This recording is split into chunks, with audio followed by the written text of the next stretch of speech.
Hi everyone, welcome back to the UK's #1 retro gaming podcast show. This is Retro Asylum, episode 363, an interview with the Caulfields. And at the moment, I'm actually on my own because we recorded the interview a few days ago. And firstly, I've got to apologise for getting this episode out quite late. It was originally meant to record a week or two prior to this, but the Caulfields were ill, then I was ill, and I'm still getting over it. I had quite a bad chest infection, and I think the flu, and people are getting bad colds. The weather here in the UK has been absolutely awful.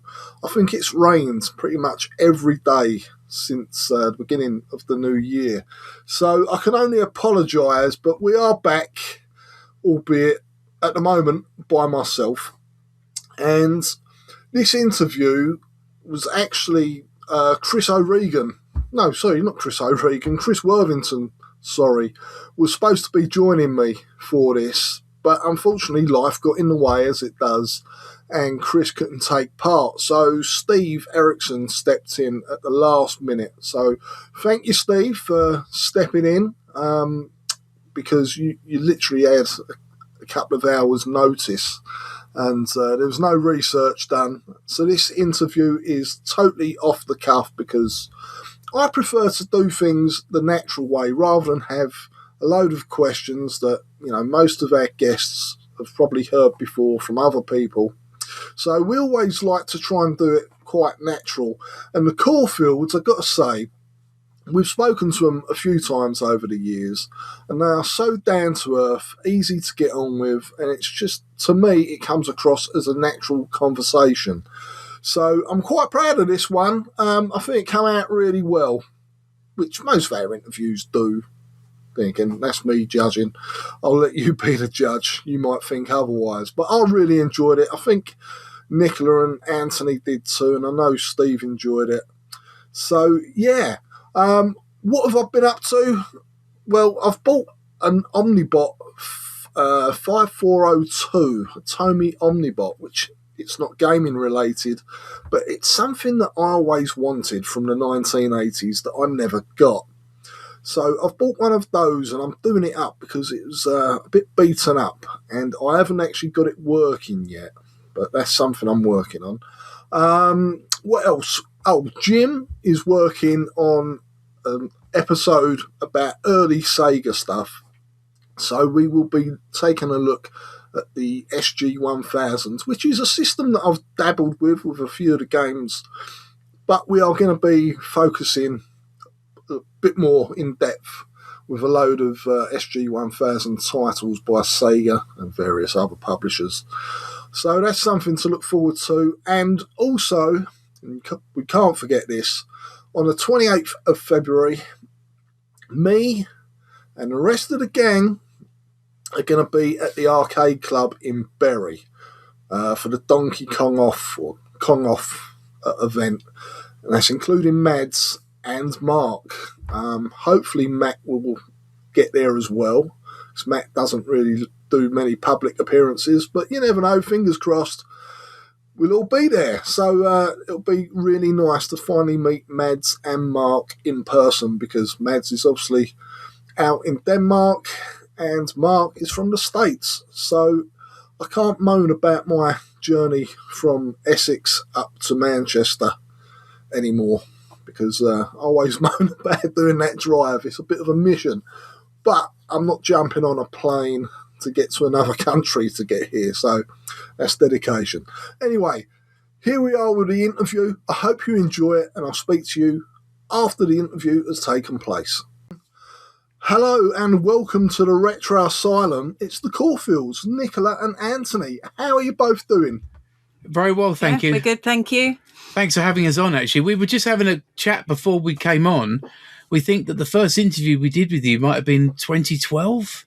Yeah, we've been going. This is actually our 15th year. Come October, Wow. This podcast will be 15 years old, which I think puts us as the longest running UK-based retro gaming podcast.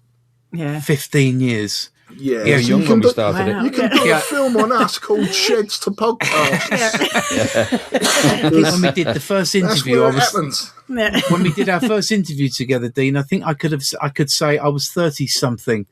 Whereas Yeah. now I have to say I'm 50 something. It's bad, Yeah, isn't I'm- it? Yeah. It's so I bad. was 51 a couple of days ago, as you know. So Oh, happy birthday again getting for up. that. Thank you very much.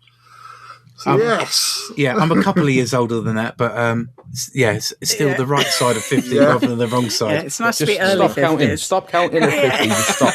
That's it. Yeah, immediately depressing right at the start. Yeah. The numbers just get worse. Oh, Yeah. Yes. Right. But it gives you plenty of experience with the games and what we're all talking about. So Yeah. Exactly. It's- Exactly. And we that's funny not enough, we bad. watched the community change over the change is probably the wrong word. Grow is the Yeah. right word I was looking for. It's it's you've got so many people out there making things to support the I don't want to say hobby, but you know what I mean. It's grown Yeah. into such a big Yeah, thing the- now. the scene is very different to when we first started, that's for sure. Yeah. Our community have now got bus passes and they're going to bingo. Absolutely, yeah, and complaining about the weather and stuff like that. Yeah, and yeah, not that's being it. ill. Yeah. Well, that's I do what love me a and game of Steve do bingo. every episode now. I think we just moan. Yeah, that's it. Complain Stanley about and everything. Waldorf. Me knees hurt. Oh, yeah. Don't talk about knees. Yeah. It's all happening. There'll be people listening to this right now going, have I got the right show? Yeah. This is, it's in the Old Farts podcast. or something. Pensioners It is, retro yeah, that's what podcast. it's turned into. Don't stop moaning. I remember Anyway, saying guys. to you, you should get into retro gaming of some kind. Yeah. God, yeah. So you've picked a brilliant time to do this Kickstarter. C64 with a C64 Ultimate has just been released, and that seems to be received very well from the people who have got their hands on one. So Yeah. It does the actually. C64 seems to have it's really come back onto the scene in a big way. It does. In fact, just if I may, we've actually got two things involving Kickstarter running at the moment. And the one that's running that's actually live is actually the ZX Spectrum. And sorry, not to insult Commodore 64 fact, because there is a Commodore 64 activity going on, but we'll come to that. We'll start with the Commodore 64 for the moment. Actually, as you did ask that we've launched a pre-launch page, which we'd never actually done before, to see, because we know what type of film we want to make. We've been meaning to make the Commodore 64 film for a long time, and we sort of launched a pre-launch page to sort of test the water to see if there was an appetite to make it, and it's been ticking up. I think it's around 750 people now, Yeah. something like that, and we're hoping to get it to about 2,000.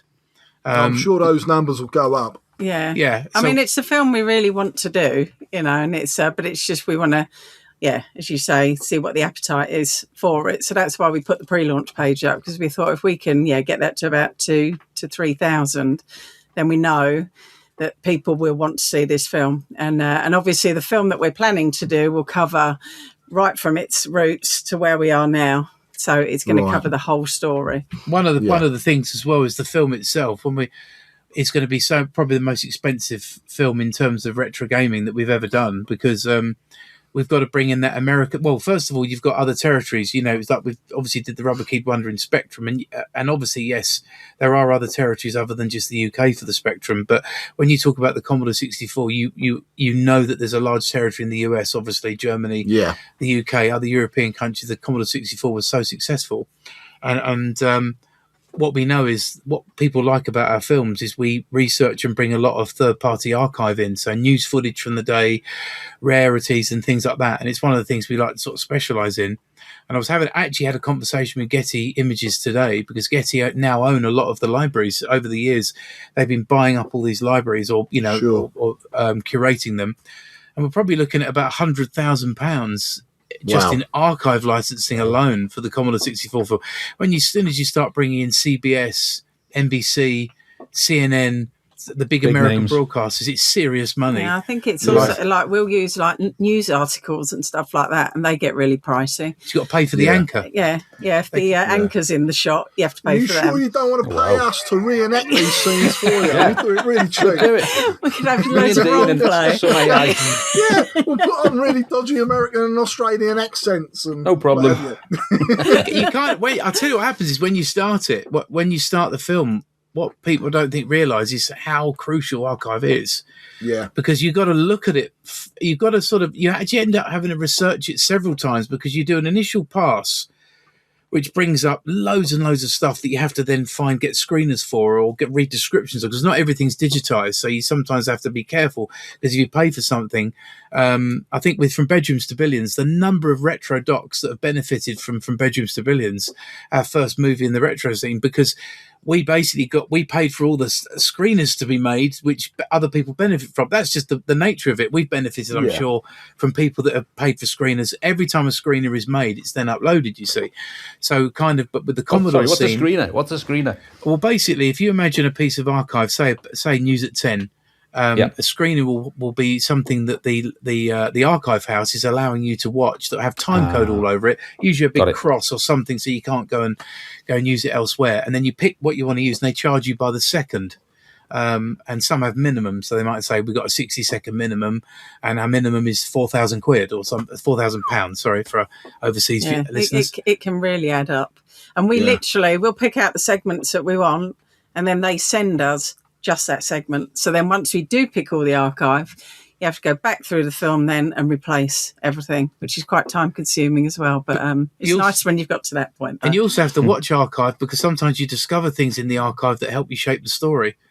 You know, like example, in the Rubber Keyed Wonder, we licensed the footage of Alan Sugar buying the Sinclair Brat name off of Sir Clive Sinclair. And there's that famous news conference footage in 1986 of them. And, you know, that had to be licensed. But, of course, that was filmed by several different networks because it was a press conference. So you've got the choice of ITV, BBC to pick, and they're all from different camera angles. So it's quite funny because you get all the sources and then you kind of pick the ones you want. And if you had a really luxurious budget, you could say, let's have that angle and let's have that angle and stuff like that. Yeah. Not that we've ever been in that position, but it's you see things first, and that kind of shapes some of the questions that you might ask people. Because some of the footage, you know, we don't realise existed. I mean, we didn't know that Alan Sugar and Clive Sinclair footage existed, did we? I did. I didn't think we. Yeah, there were other examples, but that particular one I remember from Bedrooms to Billions. Yeah, I didn't think we had that with him actually talking. Do you know what? You might be right there. I think there's sometimes you find something and it's like gold dust. You think, I can't believe it. I found the bit where he was talking about letting people go within Sinclair. I hadn't seen that before. That footage. Yeah. Sorry, I meant the actual press conference between Alan and the bit where he says about letting people, letting the staff go. That's right. Change, the one where he says change does occur. Yeah. Basically, everyone's lost their jobs. Yeah. It's nice. It's amazing that this stuff is actually archived properly, though, isn't it? Because, you know, so much TV, with TV programmes from years ago, you hear, especially with the BBC, they re-recorded over tapes and stuff. That's it's right. Good that, I know it costs a fortune to dig out and use, but, you know, the fact it is actually archived and you guys get to go through it all, that's great. Yeah, we've got a project which is cunningly called Archive Project, and it basically since 2013. Well, we started out on Avids, and then we moved on to Final Cut Pro, and now we're back on Premiere actually, which is where we started. But this is massive project, and it's every time we find a piece of footage, even if we haven't licensed it, if it's just a screener, we log it. So we can open this project up, and if we're looking for Commodore 64 footage or Spectrum footage or ZX81, whatever it might be, we've got every single possible repository of archive wherever it is on this massive timeline. So some of the timelines are like 4 hours long. So it's every time we find ZX Spectrum footage, once we've utilised it, we then put it on this timeline intact, so that if we ever need to find other footage again or cross-reference other projects. So we're at a point now where we've probably got this, I would say it's a very useful resource. Hope this isn't boring, actually. Sorry. It's interesting. It's interesting. And it means that, you know, even the rare, like sometimes you want a shot of the NASCOM or like someone will mention something and you think, oh, And now we've got a little bit of code where we can cross-reference it now quite easily. Well, it was the other day, I was going through Archive, and it was like, oh, wow, there's an A600 in there. And it didn't say that on the description. There was nothing. I wasn't even looking for footage about that. I'm just a bit of a happy accident. I thought, oh, I could use that in the movie. So can you tag the footage as you go along? Can you just go, this bit here, that's got an A600 in it, and this bit, can you tag it? I just make a note of it. But if we put it into the timeline, on the edit line, we can just put little markers that says what's in the footage. Brilliant. And we'll slice up. Say it's a footage of inside a shop from 1986 or something, and as the camera's going across all the computers, we'll log it as computer shop interior, and then each shot of each computer will open up each timeline and slice that bit out and put it on that timeline, because it will save us time in the future. So and what's really handy now is we can sometimes, like at the moment. Again, off topic, sorry. A film that we're very near the end of now is the A500 story. And so we're right at the end. Nicola's like in third act at the moment. So we've been looking for this footage of the A500's launch, which is at the CES in Las Vegas, 1987. We can't find, I don't know if Commodore were banning cameras or something, but all the film crews we've gone through, we've even spoken to the local news agency in Las Vegas, and we think we've got another reel, and we go through it, loads of Sony, loads of everybody else, Nintendo, nothing of Commodore whatsoever.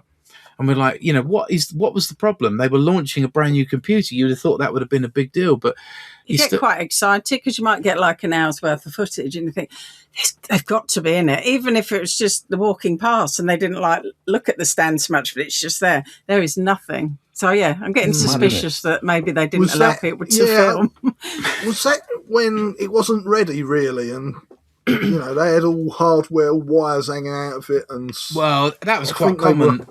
I think from what Jeff Porter, actually, you would know better than I would. We've got a picture of Jeff Porter. I think it was working. Yeah, I think it was working, but because it all looks like a really good stand in the picture, but there's just no video of it. Strange. So I think we've got about one picture to work with. I tell you what, the Amiga 500 story is we're very proud of it. It's because it emerged, it kind of evolved out of something completely different.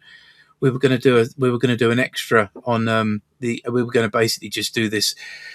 It was an idea that actually ended up becoming our Classic Game Insights projects, of something that we could turn around quicker that wouldn't be a film, and it ended up taking longer than anything we've ever done. Becoming a film. And being a film, which is sort of, we get some stick about that, and it's like... Yeah, but there's no way we could have fitted this whole story into 50 minutes, and I think we didn't really realise how big the story was. But it is coming together really nicely. But I've got a timeline now of about 2 hours, 10 minutes, so that'll get tweaked, so hopefully it'll be around 2 hours. We showed 90 minutes of it to the backers in December, and the response was fantastic. We had so many emails about it, and we thought, okay, we're on the right. And even some real hardcore experts saying, you managed to amaze me that there was things I didn't know, and it's like, wow. So I think it's and it's a good story because there's skullduggery, and it's basically it'll be evidence of how a company saved themselves once and then but almost deliberately destroyed themselves over the next few years with just the most unbelievably bad business decisions and not listening to your engineers. I think that's probably the main takeaway from this film. They didn't care about R&D, which is where the money should have went. I think, it's just like, they had the Amiga, which was an amazing thing, and then he just didn't focus properly on taking that to the next level. The 1200 was so late. It was so too late. And this is a bit debatable, but part of what we do is obviously we carry out a lot of interviews, so you sort of have to sort of find a channel through the middle because you get differing opinions. But the A600 definitely. How off topic are we, by the way? Now the A600, right? Is the without trying to sound sick, it's the iceberg to the Titanic.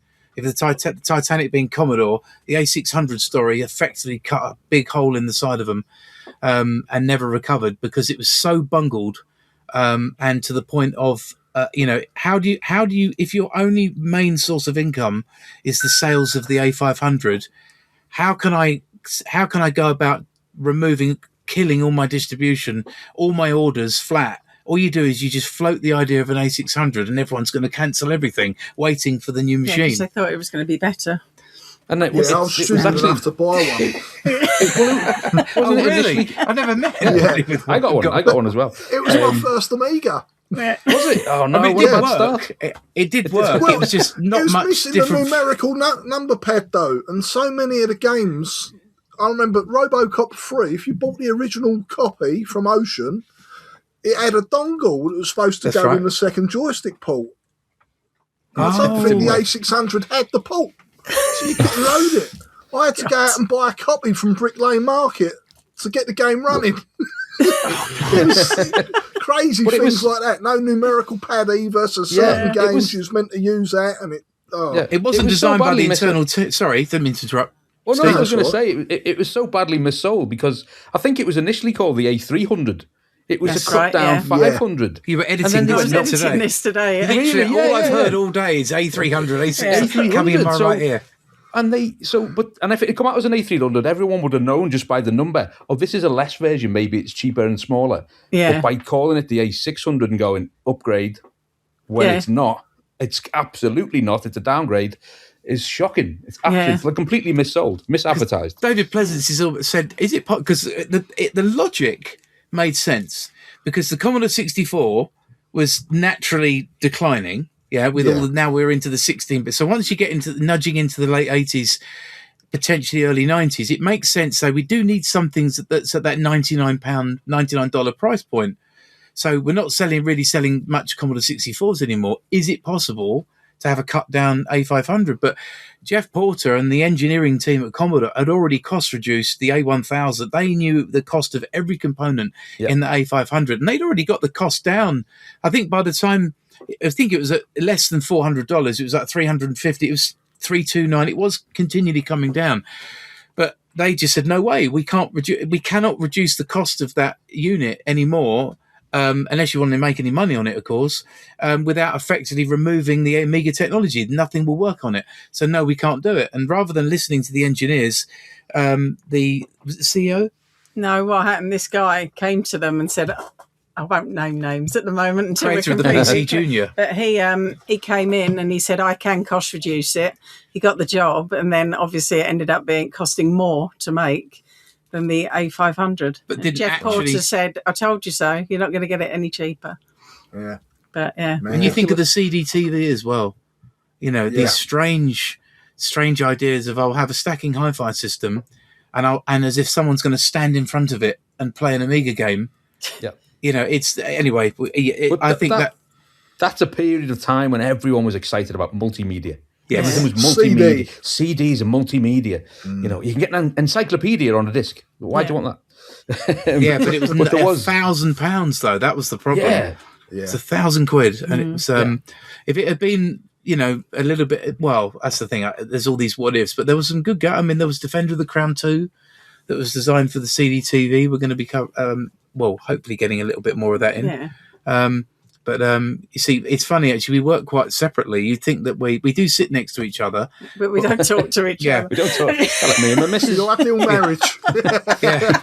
And then we sort of meet, and we genuinely have meetings. We'll have a meeting at lunchtime and a meeting so there is a process which we've developed over many, many years.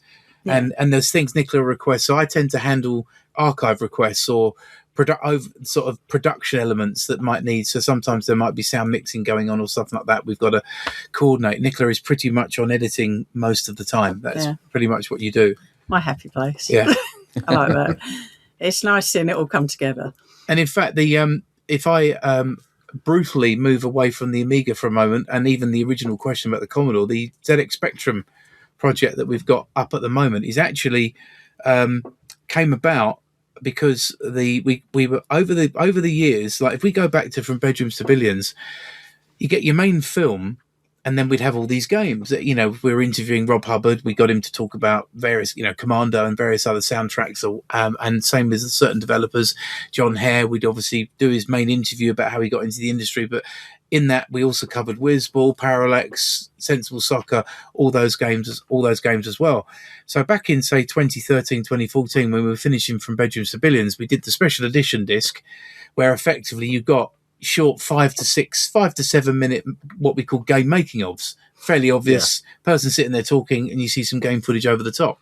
But they always bothered us a little bit because even though people liked them, once we got onto the Amiga years in 2015, 2016, we worked a lot harder on those game making ofs to make them sort of little films, but they felt like extras as opposed to anything.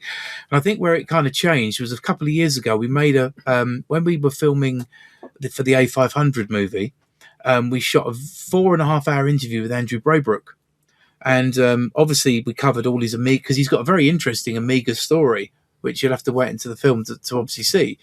But while we were interviewing him, we covered Paradroid, Gribbly's Day Out, all his Commodore 64 classics, Iridium, of course. And we looked at it, and when we edited when we started looking at the Paradroid, we were then thinking of the Commodore 64 movie. This is obviously a few years ago. And we kind of looked at it and thought, we had Steve Turner shot from about 5 or 6 years earlier from Bedrooms to Billions, which Andrew Braybrook wasn't in. So when we started putting it together, we sort of thought, it's nice to have Steve and Andrew talking about the history of Graph Gold, or the beginnings of Graph Gold, before going on to the full making of Paradroid. And we ended up making this 1 hour film called Paradroid Birth of I should remember the bloody name of it now. What did you name it? I can't remember. Great, there you go. That's really good, isn't it? Can't remember the name of your own film. Let me have a look. You've got a lot of films. That's fair. Yeah. But we did this Paradroid film. It's on here. Yeah. I can't see it because I haven't got my glasses on. See? Paradroid, it's great. It just says Paradroid. Oh, there you go. There's a Paradroid film which we tested the market by. We made it, and we did it over Christmas, actually, so it didn't sort of interfere in. Took us about 4 weeks, or took you 4 weeks, and we got a proper soundtrack done for it. I mean, it's self-contained, sits separately from everything else, and we put it out through our mailing list, and we got quite a few hundred people bought a copy of it just digitally, so it wasn't physical or anything. And the reaction was really good. And we sort of thought, okay, we've got this 50-minute film just about Paradroid, but we can't stick it out as a film in its own right. So it kind of just sat in mothballs, selling only digitally to people that would discover it. And then it gave us an idea about taking some of the other game making ofs that we've never used before, so not anything that we've put out before, like Parallax. And so we thought, okay, well, that's John Hare. That's him talking about his first. That's how he got into the games industry. He went on to do Sensible World of Soccer and all these amazing games, but Parallax was his first game. So we thought, rather than just doing a game making of for Parallax, why don't we expand it slightly into something like 15, 20 minutes long that covers how Sensible Software even started. How did they get their first game? How did Ocean publish it? How did that come about? And then while John was talking, we then realised that Martin Galway played a part in it.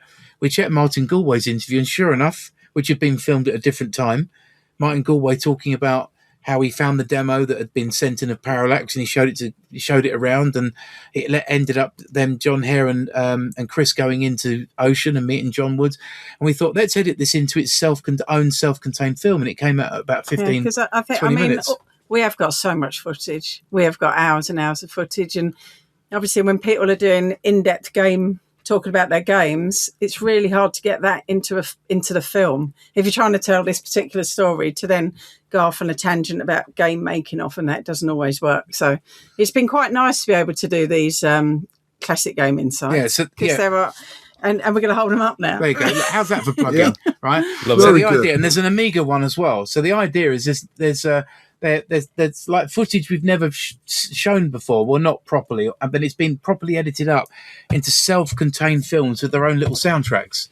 So there's one there's a booklet in each one as well. There's a booklet, and so you get a bit about each game. So the idea then, we've got, so like Maniac Mansion, Ron Gilbert talking about Maniac Mansion and how he worked at Lucasfilm. So rather than it just being about the game, we add a bit of context to the front and back. So you learned how he got to work there. So rather than just the game, and we thought, well, that way we can kind of make them a collection of films rather than it seeming like DVD extras or something like that. And that's what this new Kickstarter about the ZX Spectrum's about, because we had so much left over from the Rubber Keyed Wonder, the ZX Spectrum movie that we did. And we thought, well, there's enough here to create what was originally 3 hours, and then we've now expanded it out to 6 hours, because there's stories that, like from the first film, the special edition disc on the first film, we learn about Sandy White, how he got into the games industry, how did Ant-Attack came about, all those elements, but then the story stops.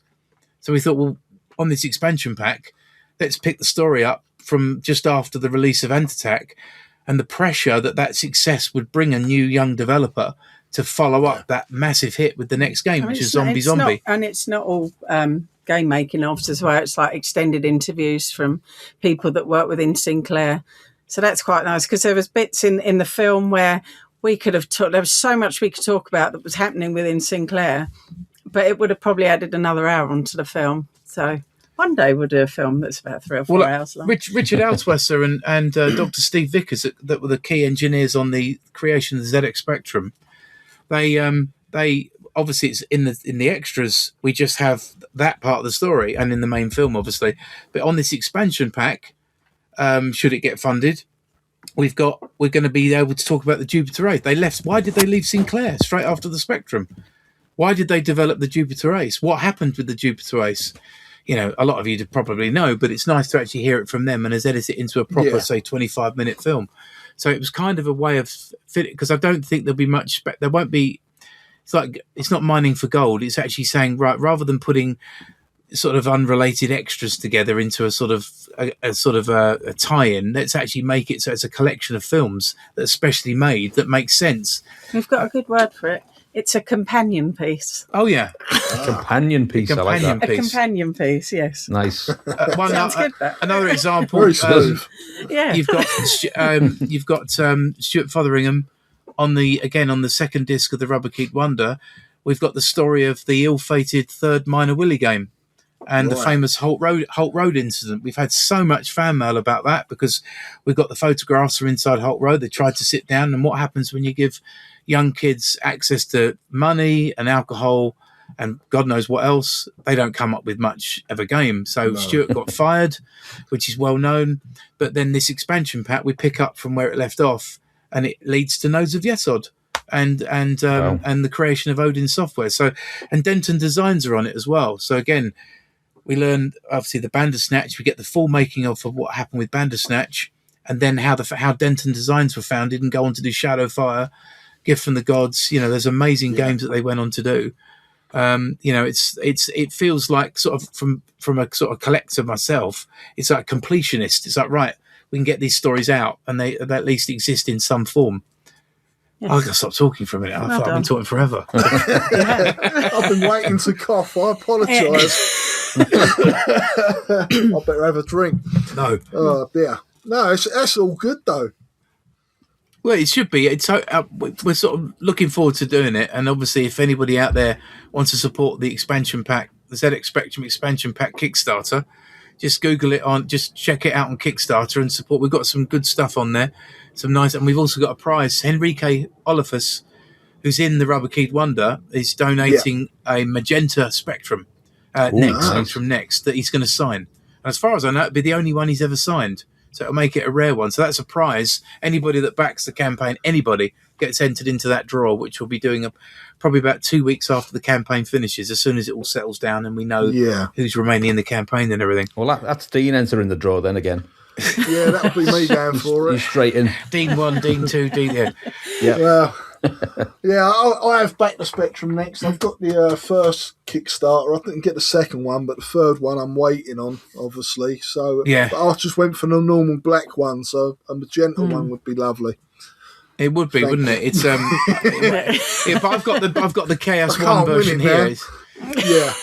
No, but it's it look like a fix. If my name comes up, just throw it away. What if I want it? Yeah. But again, you're not supposed to back your own projects. But and we haven't. But yeah, and I think that these are our first Kickstarters for a while, and it's been quite a nice because we've sort of felt as well the A500 story's dragged. It's certainly dragged for us, but it's better for it. I don't think there's anything we would do differently. I just think that it kind of the idea. One of the late editions that really it stretched it out a little bit was we managed to get Gerard Bucas, and I can honestly say that is one interview that it was so important that we got him because he has added so much to the story. So it was been worth delaying it just to get him in there. He was the hardware manager for Commodore. So he was there during the Commodore 64 days up until about 87, was it, when he left? 87, 88, just after the A500. It was just after the launch. Yeah, he's the one that actually ordered the A500. He told his engineers to create it, and he was also responsible for firing the original A1000 team as well. Oh wow! But he was ordered to do it. He really didn't want to do it. And they did it. I mean, the team were actually they appreciated that he didn't want to do it and that he was ordered to do it, and he had to fly all the way over to California to meet with them and dismiss we learn them. all about Mehdi Ali as well. It's fascinating. Yeah. Isn't Mehdi Ali the one who sank Commodore in the end? Oh yes. Yeah. Yeah. Well, that's the thing. Big Allegedly, time. yeah. Allegedly. Yeah. What's It he was have to say? more I important he could had be his- wrong, but Yeah, he had his private jet, and he was more busy flying around on that. yeah. But, Well, they never really recovered from Jack Tramiel going. They never replaced him ever. They never got a CEO that stuck. I mean, they were literally, it was in through the outdoor constantly. CEO every 6 months, another CEO. And Jack was one of those old-fashioned CEOs that led from the front. That was into that. He had a part to play in the Commodore 64. Supposedly, he was the one that said, "Let's give it 64K." And that's but we will find that out, because that's the thing. We go into these films thinking we know a reasonable amount, and we learn so much. I mean, I'll be fascinated. I like the story of Jack Tramiel. I think he's a bit of a Steve Jobs before Steve Jobs. He's quite an iron-fisted. Was it called the Jack Attack? What was it? Yeah. Jack Attack, yeah. The Jack Attack, when he was shouting at people, but he knew what he wanted and he knew what he was doing. And I think, was it people for the masses, not the classes? Yeah. The one thing that I will say, that I've interviewed Leonard Tramiel actually, and but we've learnt this from other people as well.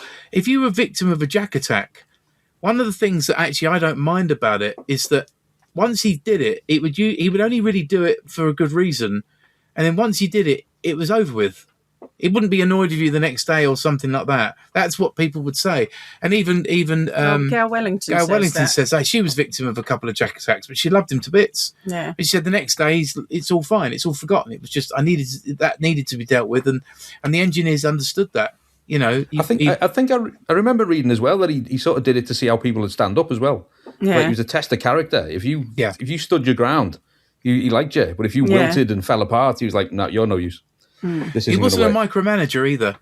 Even though he was hands-on management, she said, Gail, a few people said he wasn't, stalking the engineering or the floor. He would do little walk rounds every so often, and to make sure people knew he was about. But generally, he was doing his business, and he brought business into Commodore, and it was very different, I think, to Clive Sinclair.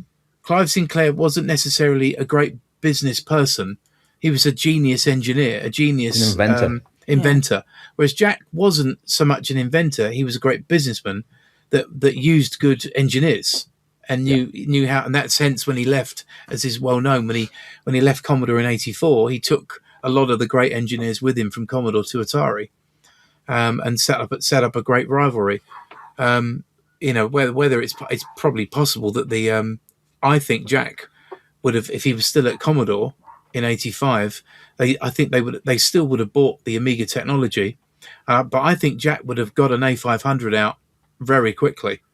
Yeah. It's just a gut instinct. Just he would have wanted a Commodore 64 like product as soon as possible, and I think, he wouldn't have been competing with his own Atari ST either. He would have had a completely open market, that out, didn't he? Didn't he get that Atari ST out to try, because he knew it was coming? It's all off the shelf. That's absolutely right. And it's all off the shelf components, the Atari ST anyway. Yeah. So it was a way of, and 9 months it took to sort of get something out that's, I know Atari fans complain. I mean, my first 16-bit computer was an Atari ST. I mean, I've got my Amiga over there, but that came a couple of years later. My dad was working in the music industry, so he came home with a 1040.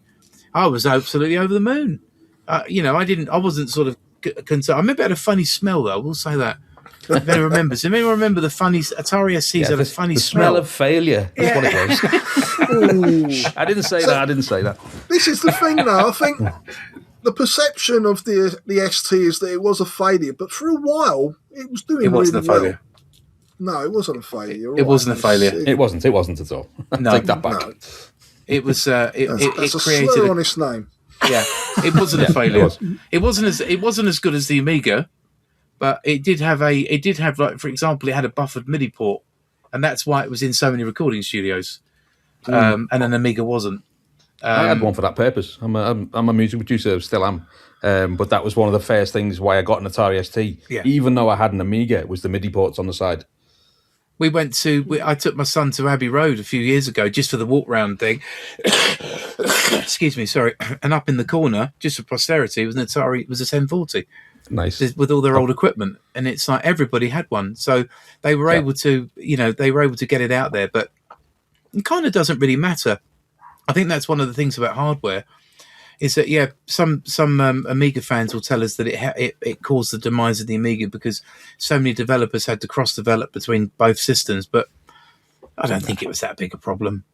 You were writing a game for the 68,000 chip, and some artists would care enough, like Dan Malone doing Speedball 2.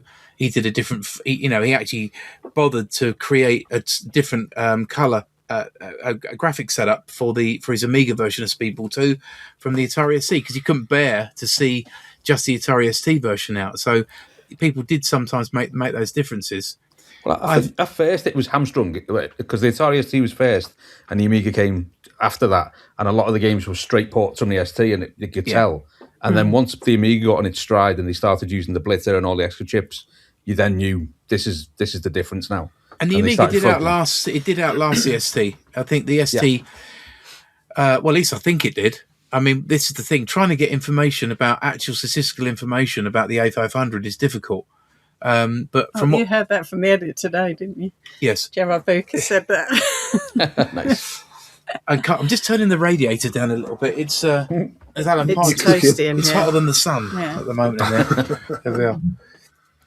So, sorry, I have no idea where we are, and I can't even remember if I answered any of the questions. Yeah, That's a all complete ramble. I was going to like, ask, while you're doing all these interviews, do you ever get anyone refuse to take part? Oh, yeah. Yeah, I Yeah, don't want names, but I just wondered because it's Well, Andy there's Braybrook so wouldn't many mind. people. Andrew Braybrook refused to be in From Bedrooms to Billions, which is well known, because he was he had a quite legitimate axe to grind with the games industry, and in some ways, I'm not going to go into it now. I think he's still got a reason to have an axe to grind. To be honest with you, Yeah. some people out there know what I'm talking about. And and I think he was just didn't want it. Sometimes, if you think about it, what we discovered when we made From Bedrooms to Billions was that we went into it sort of happy and smiley, thinking, it's a film about the games industry. It's all going to be great. And then you realise that actually there were people that lost their houses. And these are people's lives are affected. Yes, many people's lives are affected positively. Certainly, if you're a consumer like we were in the 80s, buying the games and playing the games is probably a better word than saying buying the games. If you get my drift, but we were enjoying those games. But these developers, some people will live. That game comes out, it flops. They've just lost their house. They took a chance, and you realise that these were people's lives. And it was I mean, that was the other thing when we were certainly with From Bedrooms. A lot of the people that we interviewed hadn't sat there and told their whole story, so it was quite emotional for quite a few of them as well. Yeah. And then there's been some people that have said, "I really don't want to go through that. I don't want to be interviewed." And then what we do is like a pre-interview. I mean, Anthony will do that, and we just say, okay, you don't have to commit, but why don't you just have a little chat with us? Works very well. We're going to talk about the questions that we're going to ask. It's like a pre-interview, and put them at ease. Yeah, to put them at ease and say, if there's certain subjects you don't want to talk about, that's fine. We can avoid that, and very often that works. So I could probably count on one hand the amount of people that have said, "No, I'm not really up for an interview." We get, I would say, even today, I had an email saying, "Are you going to do it From Bedrooms to Billions too?" Like a sort of an updated version, because the story kind of ends in 2013. And I sort of thought that would we drop anybody? We've interviewed people, Steve Weatherall, Andrew Braybrook. There's so many people that we've interviewed since, Stu Cambridge, that in theory, if you did a new version of From Bedrooms to Billions, you could incorporate them in. Certainly Andrew Braybrook, because he was very much part of that. And people that we've lost. Archie McLean's no longer with us, and people like that. So we sort of thought about it, but probably one of the interviews that I've tried for a long time to get, which I'm very, very proud. We're very, very proud of, which I'm going to hold that up. See that game? Recognise that game? I can't because all my blurry. screen's It's all so blurry. blurry. Apologies. Mission Impossible. Impossible Mission, Dennis Caswell. Impossible Mission even. Nice, well Yeah. Let me done. get back to front. It's all right. No, I love that game. Dennis is Great game. very private. And also Dennis didn't really view what he did as an achievement. And it's like, and I sort of had to explain to him over the years. I've been emailing him, trying to persuade him to sit down and do an interview. He offered me an audio interview, a text interview, and I said it's got to be a film interview. Yeah. And in the end, I think I just wore him down and just said to him, "Look, this is one of the greatest games ever made. It's one of the greatest ever Commodore 64 games." And his view was that he was really felt he was a 2600 programmer. Not he only ever did one game on the Commodore 64, but it was Impossible Mission. It's in most fantastic. people's top 10, and It's it also iconic, featured isn't it, speech. that game? Yeah, and also it's single load, which is some people don't quite realise how big the game is with speech, and it's single load and a quick load as Impressive. well. Yeah. It was, and that's something he was determined to do because he felt that he just wanted it to be convenient for people, and he was thinking, as some programmers do, they've got this amazing sort of way of thinking. You think, oh, that'll be good for British users as well who are running it from tape. Because we all remember, certainly I grew up with Commodore 64. Nicola was a Spectrum head. The dreaded multi-load, which we hated on cassette. Yep. But so many of the US Gold, the bigger games that came on disc in America, we got them on cassette with these awful multi-loads. Something goes wrong halfway. Summer Games 2, endless multi-loads. But the idea that Dennis created Impossible Mission as a single load with speech and brilliantly designed, and it was lovely to finally interview him last year.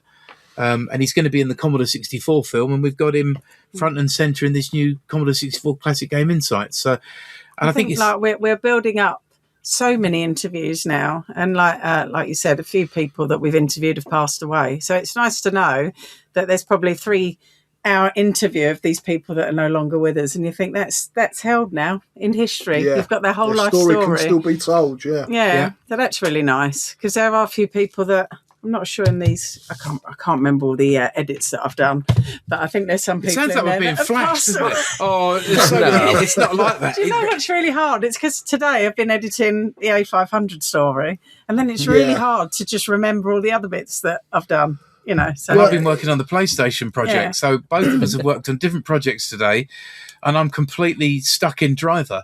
So I got, that's what because I've been on it for 8 hours. And you've been working on the Amiga for it, and then suddenly we're trying to talk about the Spectre and trying to remember what's in this. Yeah. I mean, are you guys working 7 days a week on all this? Do Yeah, And you when get any it's- time off? Because we you're do. always. We're Yeah. very strict with our time now, a lot better than we were. But yeah, Monday to Friday, at the Right. weekend. we tend to go in the edit suite for about. I get up at 6, and we get a couple of hours in. Then the kids, our son's at Well, our university. son goes off to uni. It's just getting Yeah. our daughter. Our to school 13-year-old now, yeah. daughter, school, breakfast for, and then back at work for about 9:30, 10 o'clock, and then we'll work through to about 7. And it just, Yeah, you might do 7. well, yeah, We you can't can both fix do that. 7 o'clock. Yeah, I'm not saying that, by the way, to try and be sort of, but I'm just reading You out. have to feed our children. Yes. So but I think what it is, you get sucked into it, and it is our full-time job. And it wasn't our full-time job when we did From Bedroom Civilians, and it's become our full-time job because we sort of had to do it because the work wouldn't get done. I mean, if you check out Production Base, which is the rates of what people in the film and television world charge per hour or per day, we can't really afford many people to work on these productions. So we have to take, I think, as we said once, we wear many hats because we're trained. I was originally I used to record audio on sets, and I was an archivist. So there's 2 jobs that I can sort of bring. You're a director and an editor Yes. for CNN many years ago. I used to work at Live TV in Canary Wharf. Brilliant. Right. Yeah. Remember Top the Starts? Oh, yeah. Love it. Part of the Mirror Group, but they did very serious We'll have to start news. somewhere. So I did the news directing, and then come the evening, it completely changed into another channel. Yeah. I won't mention that on your Yeah. on it. You're going to get struck off. But Was yeah. it after midnight, that channel? Live TV was on all day, wasn't it? It was. It originally started with Janet Street Porter, and then went over to Kelvin Mackenzie. But I went my first job there was working in like their what they called MCR, their master control room, where they used to play out all the transmit all the programming. And I used to do night shifts, so you do 7 nights on and then you get a week off. So, I was working around Christmas time, and the guy that I was working with, he brought in drinks. And I said to him, if I drink, I'm going to fall asleep, and that's going to be really bad. But I did. I had a bit of champagne and some beers and that, and I was playing out the programs, and I went, this is 30 minutes long. I'm just going to put my head down, be all right. I fell asleep. It was about 2 hours later, and I looked up, the whole channel was off air. The tape that I played had rewound on air. None of the adverts had played. Can you imagine a tape rewinding on air? Like, so that's oh transmission. How much trouble did you get into over that? Well, it was a cover-up. Me and the guy, we said we're not going to mention it. Hope that no one was watching. The one Everyone viewer, was I asleep. think, had dozed off as well.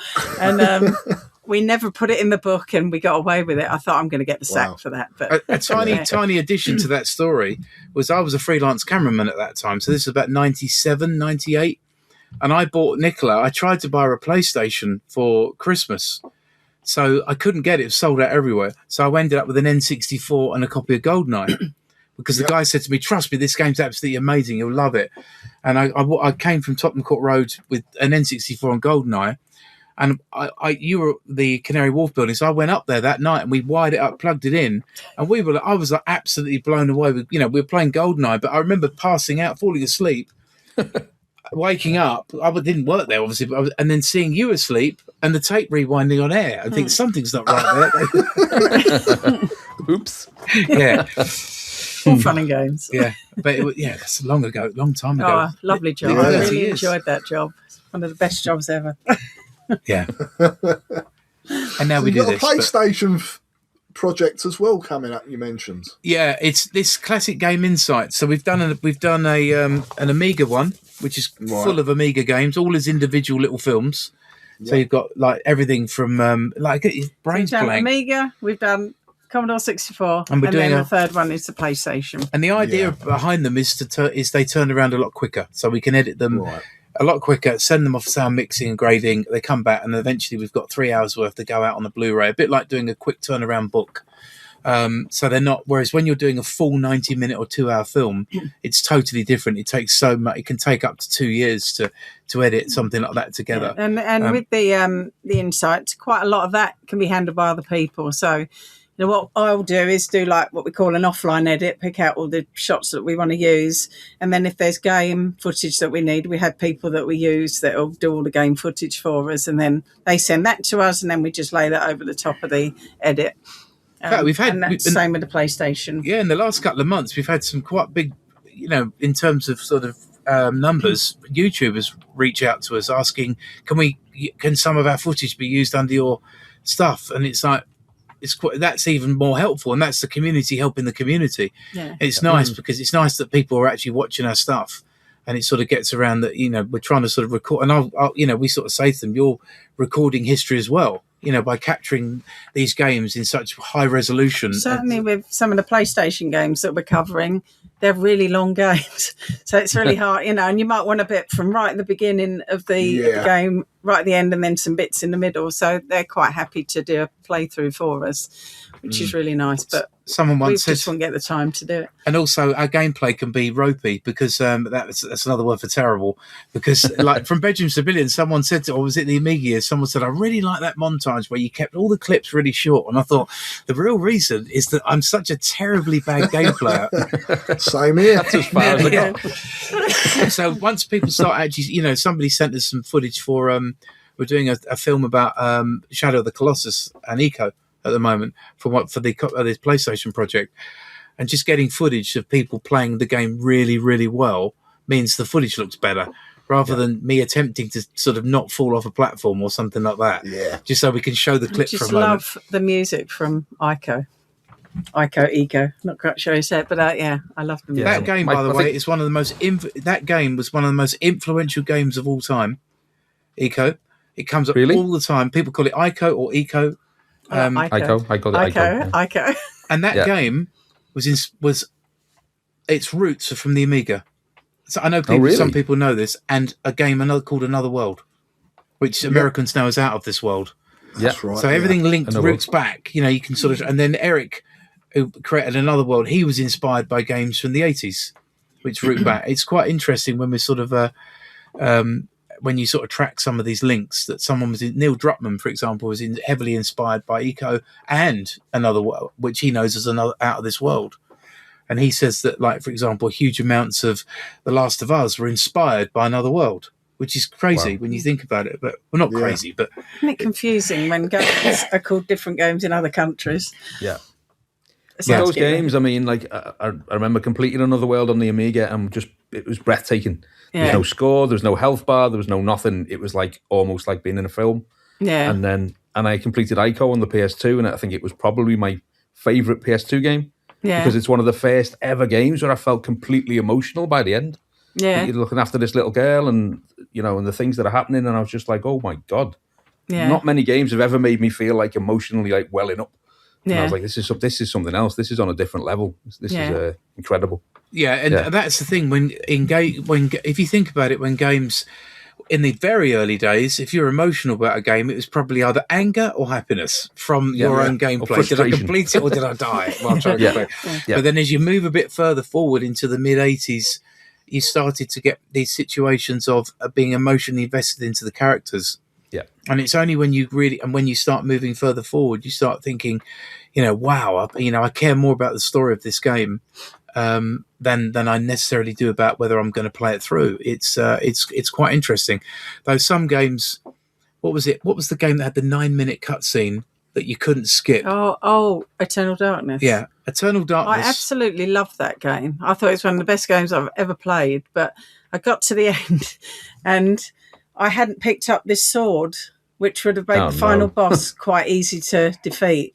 So, because I didn't have the sword, I then got defeated at the final boss, and then it played this cutscene again and again because I kept dying. I was like, this is really annoying. So I never finished it. And it's so annoying. I wonder. I have to look up who the developers were, so they're probably hating me for this, but they're. Fantastic game. I wonder if it is a fantastic game because the game plays with you as well. Suddenly it will come up and it will say, your card is formatting and things like that, and you're sort of running across the screen to pull the power cable out. Or flies were coming across the screen. Like, is that really there? Yeah. But I'm wondering if there was a genuine conversation in the development studio of, we have a 9.5-minute cutscene. Which button should we make the skip button? And somebody going, don't put a skip button in. They must see every piece of these amazing graphics. And so once people find out that there was a skip button and we just didn't use it. And then they're screaming out, It's one of my pet hates. So I work for PlayStation in the testing department, and for like 15 years as a games tester. And if a game that we had to test and you have to play it again and boot it again and again, and if it didn't have a skippable cutscene, you were wanting to kill someone. Come on! Oh my God, I've got to do this again. Yeah, drives you insane. I think that's the thing where I think sometimes an artist or a developer is so proud of their work. Yeah, they want to make sure. You don't skip it, because there were, I remember when we were playing some of the Resident Evil games, the cutscene would go to start and you'd be pressing the button instantly, and you sort of think a lot of work's gone into actually creating that whether we've got a cutscene or whether there's something that's important to the plot, and I think that sometimes it's probably a shame that it just gets skipped without any. Our friend Dan, he's a fantastic gamer, but he probably doesn't know the stories of any of the games he's ever played because he just skips straight through them. Skips through. Yeah. So it's a yeah. I can't even remember what I was saying now. There we go. That's the second time I've said that. I'm sorry. We're terrible interviewers, by the way, guys. We just let it go everywhere. So I'm so sorry. But so where are we up to? So Kickstarters at the moment. Where are we up to now? You've done the Spectrum. Did you say you're doing something new for the Spectrum? We've got the Spectrum is up at the moment. It's the Rubber Keep Wonder ZX Spectrum expansion pack. That's up now. It's got another 10 days to run on it, and that's the one that's got the prize, the signed magenta Spectrum necks, and we've got these limited cards that we're doing, all the sort of little things to make them collectible, and hopefully we're going to be creating 6 new hours of Spectrum stuff.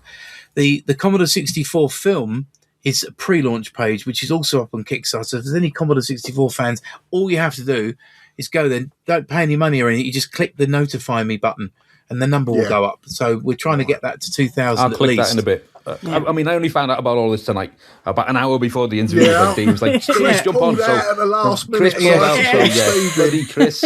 So I'm not fully aware, but I'm a big, massive Commodore 64 fan. That and the Amiga, favourite computer, so I'll be clicking that shortly. Yeah. What games would you say? Sorry, I should have said thank you, by the way. I was going to ask you, what games do you feel should be in the featured in the Commodore 64 movie? What would be your top five? I'm sure you've already got them, the top five. I would say Nebulous. I would say Whizball. Yeah. I would say, what else is there? Commando's an excellent conversion. Actually, not Platoon. Green Beret is an absolutely brilliant conversion as well. It's funny you just said Platoon, though, because Platoon's quite interesting. Simon Butler's game, because it was a difficult movie license, that, and it was done on the Commodore 64 initially, wasn't it? I was actually making notes about that recently. Because I think anyway, I don't want to give too much away. And I did ask you a question. What about some of the American developers, like the Access stuff? Beachhead 2, did you ever play that? Yeah, they're quite old, aren't they? They're the older games. Like initially, early Commodore 64. Beachhead 1 was at least. Bruce Lee was good. Though a lot of them Bruce Lee. Love Bruce Lee. Brilliant The thing game. about a lot of those games, though, was a lot of them were developed on the Atari 800, actually. And then a bit like Drop Zone with Archer McLean was actually an Atari 800 game. Do you know, I can show you something, by the way, if you're interested. I have here, and I apologise if I've already shown you this before, but this was a present to us from Archer McLean. It's reversed, but it's his original Star Raiders cartridge. Was his favourite game of all time for the Atari 800. And when we did several interviews with Archer. We've interviewed Archer probably more than anyone else that we've ever interviewed. I think we did about 5 different interviews with him, and he gave us that. In the end, I felt it was one of those, when someone gives you something that's really important. So I did say to him, if you ever want that back, and he said no, it was a gift. Yeah. So I feel quite honoured that we've actually got this, and this is what he bought it. This is what got him into the games industry. This game, it's a great game as well. That yeah. Oh, it's fantastic. We've interviewed Doug Newbear that made it. Really? We did a. I probably told you this in 2012. There's probably fans here going, "Oh, he's bringing up all the old stories again." But we had an Atari. We were asked by Atari to interview a load of their classic programmers, which we did, and we made rough cuts of Missile Command, Star Raiders with all the creators, and then Atari went bang. And the new Atari, I've written to them 10 times about it, and they've never replied. Nothing. So we've got all this footage. Should we do something? And I've never got an email back. Nothing. So I guess they're not interested. But it's we were very lucky to get all those, and that was before we did From Bedrooms to Billions. We interviewed everybody, didn't we? Yeah. I mean, they might come around because they seem to have got their act together recently in what they've been doing. Because obviously, when they first come out, and they were making casinos and bitcoins. It was just what are you doing? But now they seem to have got back invested in their retro catalogue. Oh, do you think they'd be interested in their old heritage then? Maybe so. You'd think so. They should be, but they're probably showing a lot more passion for it now. Yeah, contacting them again. Yeah. It's a shame, isn't it? When that footage is just sitting there, waiting to be seen. It's crazy, really. Yeah, and it was kind of. I just thought that'd be. It's not. I mean, that's what I mean. They're probably absolutely bombarded with stuff, trying to get that. You can reach out to them again. Yeah. I think that's the thing, isn't it? It's just time passes, isn't it? But it's with Doug. Yeah. Anyway, so there you go. Nice. I've gone down a verbal cul-de-sac again. Yeah. So the Commodore film that you're going to be making is the format going to be the same? So I'll tell you one thing. I think I met you guys in Play Expo when you first showed off Bedrooms to Billions. Wow. So so I've got a photo shaking hands with you. It's random. I think did you show the film off there or some of it at Play Expo? We would have showed some of it. I think the first... we were doing some more interviews there, weren't we? I think you had Rob Hubbard with you on stage. I think. Yes. Yeah. We were promoting... It hadn't been finished yet. We were endlessly fundraising for that film. Ben Daglish was with us. Yeah, Ben. We talked to him as well. He was a lovely guy. Yeah, he was. And Ben and Rob worked on the soundtrack for that film, along with Max Hall, and fantastic experience doing that. And that would have been all through 2013. So what we did was we raised we started from bedrooms with a little Indiegogo project. I think we raised about something like 40,000 to go, and it was going to be you can get the idea, 45-minute documentary looking at the British games industry, and then we ended up doing another Kickstarter to expand it out into a movie, and that's why I think we were there at Play Expo that time, doing that, and sort of building the work, creating the work. I remember when we first announced. I always remember this. We first announced From Bedrooms to Billions, and we did a talk at this place was it Ramsgate? It was a retro event, which we've never been to. I was there, I think. It was, and it was at Margate absolutely years packed. ago.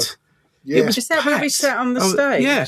We were so like shocked because there are all these talks, and it was sort of like you get sort of a few people in the front row, sort of 5-10 people. And then we knew we were on next, and we were quite nervous because we'd never done anything like that before, and we never really done anything in the retro. We didn't really know about the retro. We kind scene. of thought no one would want. And then to come suddenly, and see us. all the seats filled up, and then there was even the avenues in between the seats were full of people, and you sort of saying this can't be for us. Yeah. And we realised then we got a snapshot then of the passion that people wanted to see a film like that made.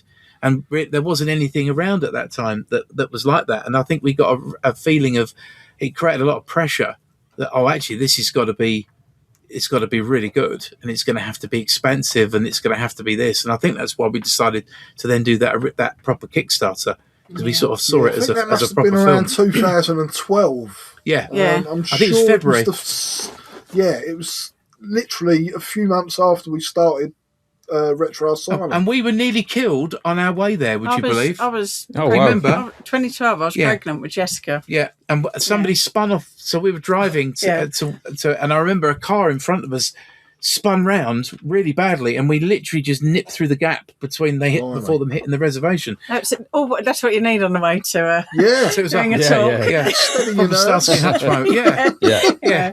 And then a packed room later. But we did. I think we showed a couple of early clips of Gary Penn and a few other people. You probably remember. So you were there. Yeah. And that kind of set us going, really. And I think with the Commodore 64 film, it will follow the same sort of the way we do our films. It will be interview driven with archive, but it's going to be, obviously we do want to encompass where Commodore is now, so it will very much be showing the modern Commodore and then going back. So it's got, you've got quite a story there. Because if you think about it, Perry Fractic, that's an amazing story. And we were talking to him even before that went ahead and became Commodore CEO. So we were aware of it. We've been tracking that story. He's a really nice guy. And we kind of looked at it and thought, well, first of all, why would we not want to include it? Yeah. And it doesn't make it accurate if we don't. So it's kind of like, because I know you get some completionists that sort of go, oh, no, it's not real Commodore. But it is. And it's a valid part of the story. And it also means that, just as the Spectrum Next was a valid addition to the Rubber Keyed Wonder, why would we not include it?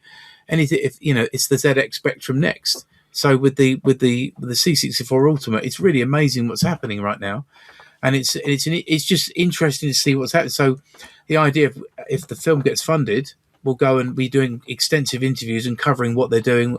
Yes, we'll be doing the past, but we want to know what's happening now, because it's making it even more valid for today. And also, it probably it's actually just a really interesting story as well. So it's got to be in there, really. Yeah, I mean, with all the rights scattered everywhere as well, just trying to keep track of that.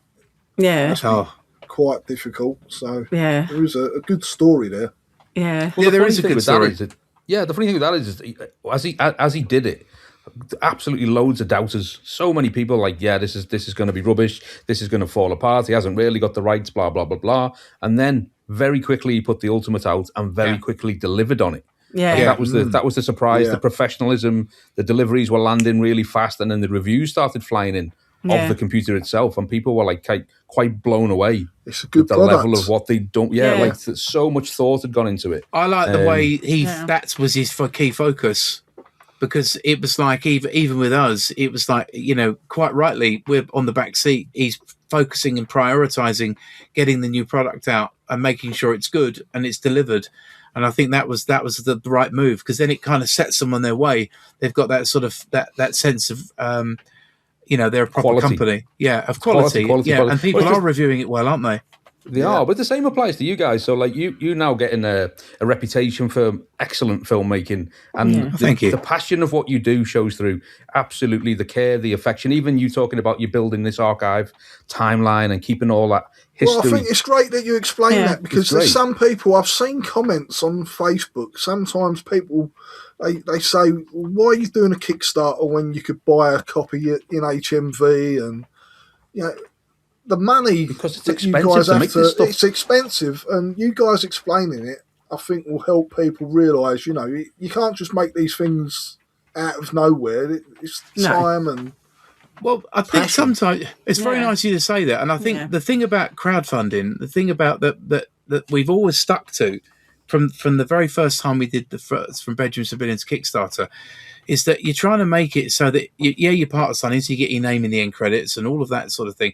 But like we spend time on those updates. You're seeing footage, you're seeing clips. I think from Bedroom with Rubber Keyed Wonder, I think before the film had even come out, people had access to nearly like 4 hours of footage. In one form or another. Dean couldn't find it for me. I kept asking him. I kept, where is it, Dean? Like that. Why did you write to me? And I'd lost it somehow, and I'm thinking, I'm sure people have got hold of their copy already. And I'm messaging him going, where is it, Dean? I want to watch it. No, they haven't sent it to me, mate. And then he went, I found it. From months ago. It said it like 6 months previous. I was kidding. And you guys scrapped a recording, didn't you, of the show, probably nailing us to the wall. That's right. Yeah, we did. And he found it, luckily. He had to re-record. I couldn't podcast again after that. But I always look at, that's the thing. We try to make it so that, you've got the cost of making the film is within that pledge. So if 35 quid, 45 quid is more expensive than a film would be at HMV. But at HMV, for example, you're not getting a digital download. You're not getting your name on it. Yeah. You're not being part of the production and seeing... Not getting a reversible cover. There's loads that you're not getting. Some people, there's a small percentage of people that are not interested in reading any updates. That's absolutely fine. That's their choice. But then they don't watch any digital clips. They're not interested in anything, only the physical thing that comes through the door at the end. And then they go, well, why is this 35 quid? And why can't I buy it on Amazon for 15 quid? It's like, well, there's a reason. First of all, we'd never sell it on Amazon for 35 quid. And we wouldn't even attempt to, because it's not a crowdfunder on there. It's a crowdfunder here. And I think, I think if you are backing something on Kickstarter, it's you're kind of investing in that journey, whether it be a film, a book, people on there making tea towels, there's all sorts of things. And that's the whole purpose of Kickstarter, because these projects would never happen without them. Yeah. And, and we do you work. guys are proven to come up with the goods as well. Yeah. So it's not like, a lot of Kickstarters, people pledge and they don't get anything. Is it 60-70% of Kickstarter projects fail to deliver? It's higher than 50%. It is high. Yeah. And we always try to make sure that we're updating people. We try and be really clear and honest with where we are. And sometimes the honesty, maybe, some people might think you've just been too honest with us here, Yeah. You don't ever want to be what we want to do. You don't ever want to be rude, but there just are some people that just never get it. And they just think you're just editing, you're making something to a deadline. And the deadline to us is the least important thing. And in fact, if you on Kickstarter rules, it's literally bottom of the pile. Because the whole point, the most important thing is to deliver what you said you were going to do. And if anything, over-deliver. Yeah, which you do. And and get it so that it's something that you're proud of. And that's what the 99% of Kickstarter backers believe as well. Yeah. Because that's the thing. They keep you going. They support you with lovely comments and messages. And it's not like we desperately need it, but like sometimes you'll get needled because someone goes, why is this not out yet?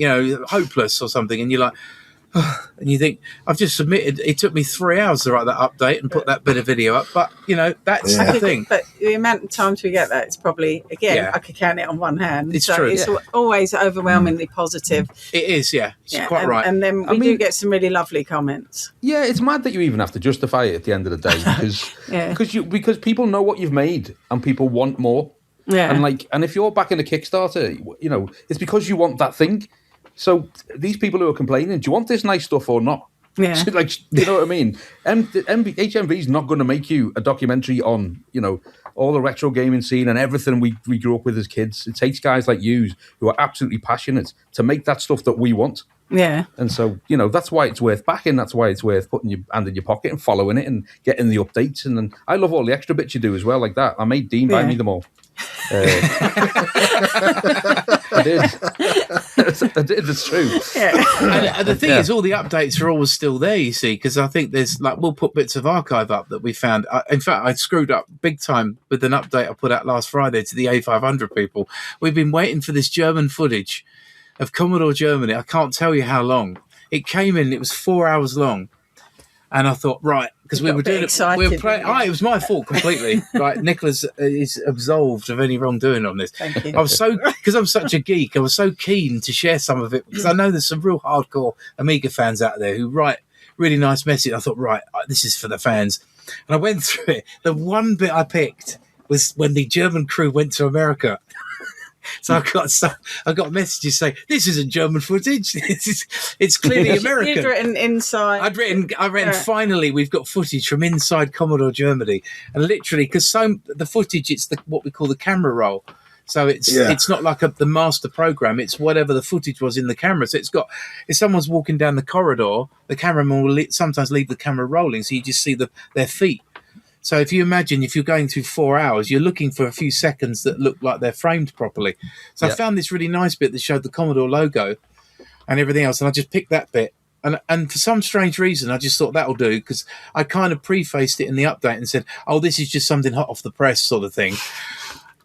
And there was audio on it, and it's Americans talking, it's American signage, and I was like, oh my God. And I've written German, so I had to quickly go in and make an amendment. So sometimes you can F up, as it were, with people were on you straight away. As they should be, because I wouldn't expect anything less. You know, they're eagle-eyed. Yeah. Yeah.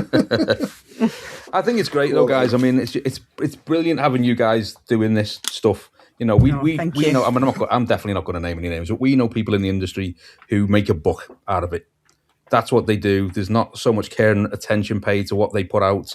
And like I say, I'm not naming names, but it's sloppy. It's not done well. And when you guys put something out, the time's been spent on it. The research has been done, and like you say, you've gone and found those people that no one could interview. Like, because we've tried, obviously, as a podcast, we've messaged people and tried to get them on the show. And there's so many of these people who are old programmers from back in the day. Some of them don't even know there is a retro scene.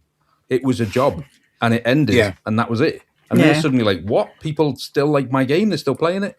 And then you've got people who just don't do interviews. Like you've got your Matt Smith, and you've got the Oliver twins. Like people who just historically will not speak to anyone. And the fact that you guys, because of the catalogue of work that you've done and because of the nice people that you are, they eventually speak to you and they eventually end up on a film, and that benefits all of us. So I think it's brilliant. That's very kind.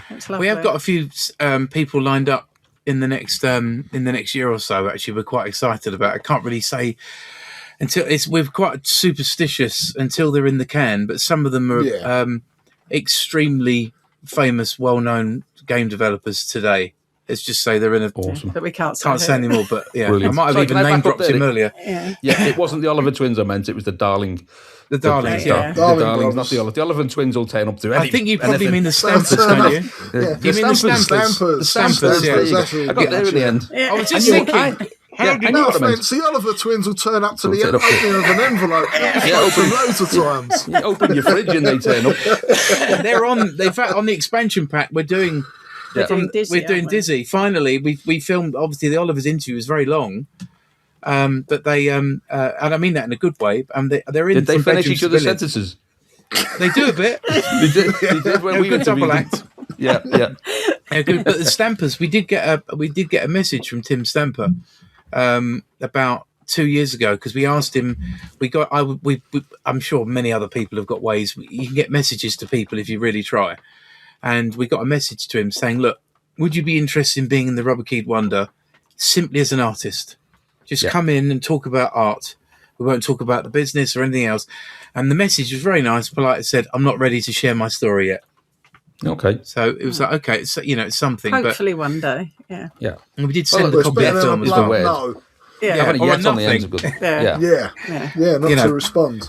But we said that doing a documentary about Ultimate with those two in it, being able to do it is probably one of the things we drop everything for. To do it, because once they decide they want to talk, what a wonderful story that would be. Amazing. Yeah, Absolutely exactly. amazing. I mean, starting off where they did, and working their way through. With Started off on Nintendo arcades, and didn't all they? They were started off. Yes, yeah. Because with Andy, what was his name? This is terrible. My brain is starting to seize up. Task Set. Andy Walker. There you go. I drew it out of memory banks. They had dealings with the Stampers when they were arcade manufacturers as well, and then went from Spectrum comes out, and they when you got games like Jetpack, which he's got all these props to hand. Yeah, they're all ready. Love it. We're already playing all that. What a great game that is. Great arcade game. Didn't care about Colour Clash. Just got it out. Got it brilliant. Made it fast.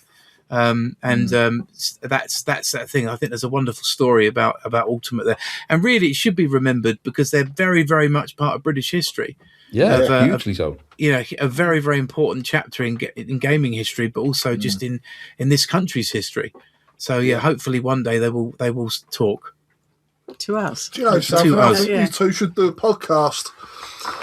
You should do your own podcast. Well, that was the idea of Cabin Fever, which you and I, Dean, are supposed to be doing one day, aren't we? That's right, yeah. I think you're right down the road. I should drive down the M11. We talked about the Vectrex, didn't we? Getting the Vectrex. Right, yeah. Well, I've got two now. Yeah. But we'll one do that. Broke, and I bought another one in a panic. Every so often I edit a bit. Well, I've got 3 episodes. We put them on our Patreon actually. Yeah. But the which I should have to actually do something with that. But and then we'll probably go back. It's just we don't get the spare time to. That's the thing. No. I can't really be editing Cabin Fevers when we're supposed to be editing films, and the last thing you feel like doing when you've been editing all day is then editing. So we'll do it at some point, I think. Yeah. But that would be great, Dean. Definitely. Cool. Well, guys, thank you very much for coming on. Absolute pleasure. It's been lovely. Is there anything else you want to mention quickly, or? Do you know? Where do you need people to go? What do you need them to do? Where are we going? What website? What are we looking at? Let's tell them. Yeah, Spectrum. Some links. If you're a ZX Spectrum fan, we'd really appreciate it if you check out our expansion pack on Kickstarter. It's got another 10 days to go on it, and we want to put English subtitles on it, and make it that full 6 hours. So it'd be great if you can check that out. And obviously you can buy the Rubber Keyed Wonder while you're there. And also Commodore 64 fans, we have a Commodore 64 Classic Game Insights with Dennis Caswell, Paradroid Film, Impossible Mission. They're on our website on graciousfilms.com. And if you've already got that, or you're really, really interested in the Commodore 64, check out Kickstarter, Commodore 64, the movie. We're looking for just to go and click the notification bell. We want to get that up to 2,000 so we can launch that campaign. And that's it. And it's actually got Commodore 64, the birth of a cultural icon. Oh, it's nice. full The title. ultimate documentary. Yes. You came up with that name, didn't you? Yeah. The Plastic Keyed Wonder. Yeah. Yeah, we've had the brown beige bin. The bread bin of doom. It is, isn't it? But it's that'll be a lot of fun. I think that'll be again, just to get a Commodore 64 movie done. But all the main people are still here to talk about it. Obviously not Jack, but that would be wonderful. But it's been lovely chatting with you guys. It's been really nice. Thank you. It's been lovely having you We back loved on. it. Thank you. Thanks again, guys. No worries. Cheers, guys. Take care. Take care. Bye-bye. See you soon, guys. Bye-bye. Bye-bye then. Okay, guys. Well, there you go. I hope you enjoyed it. For those watching on video, this is the Omnibot 5402 that I mentioned just before the interview. So it's starting to look the part now. I've got the battery. It does switch on. It's not actually working, but I had to fix the arms, the links on them. They're working now. He's got his dome. Because before, I don't want to break it, he was bald. We've got him a wig. So that stays on there, and that will be stuck down at some point. But like I say, not gaming related, but definitely something very 1980s, and I always wanted one. So I'll be putting out another video to update people on the progress of that. Like I say, we've got that Sega episode coming up, and of course we will all be meeting up at Arcade Club in Bury on the 28th of February. Jump onto our Discord channel, links are below or on the website to find out all about that. But hopefully, fingers crossed, it'll be a great day. Okay guys, until next time, take care, keep it retro, and we shall see you soon. Bye bye.